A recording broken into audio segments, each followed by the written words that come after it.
Franchir les trottoirs, les zones en travaux et les obstacles en tout genre, bref, se déplacer dans Paris en fauteuil roulant, relève la plupart du temps de l'épreuve olympique. Voilà, à Paris, il vaut mieux être sportif, hein. Heureusement pour lui, Serge Mabali compte parmi les meilleurs joueurs de tennis fauteuil en France. Les organisateurs de Paris 2024 promettent des jeux inclusifs et accessibles aux personnes en situation de handicap. Mais à un an des JO, force est de constater qu'il reste encore beaucoup à faire. Très clairement, c'est une bouche de métro que j'aurais pu prendre. Mais malheureusement, comme vous pouvez le constater, voilà, il y a des marches. Et avec le fauteuil, je ne peux pas descendre des marches. Donc il va falloir que je trouve un plan B. Pendant les Jeux, l'essentiel de la capitale devrait être bouclé à la circulation.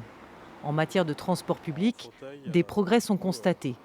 Encore faut-il s'armer de patience pour rejoindre les futurs sites olympiques. Si j'avais été valide, entre guillemets, j'aurais mis 11 minutes. Mais là, vous voyez que le parcours était vraiment un calvaire, donc on a mis 40 minutes pour arriver jusque-là. C'est une organisation assez longue en amont, parce que du coup, il faut vraiment anticiper son déplacement, son trajet. Donc on ne se déplace pas en toute sérénité, en tout cas. Mais le défi de l'accessibilité ne se joue pas uniquement dans les transports en commun.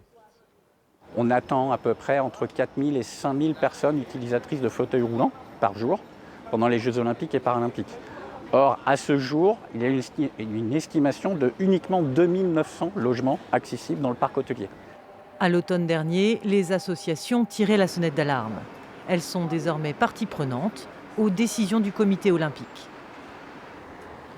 Au sein du village olympique, logements, allées et rampes d'accès, navettes, tout a été pensé pour assurer l'accessibilité des athlètes en situation de handicap et de leurs familles. Aujourd'hui, on travaille, on écoute, forcément, c'est l'objectif parce que les associations représentent les usagers.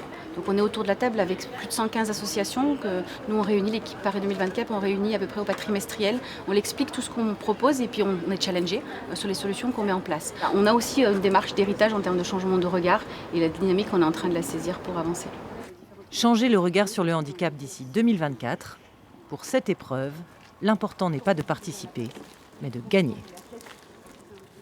C'est la fin de ce journal. On se retrouve dans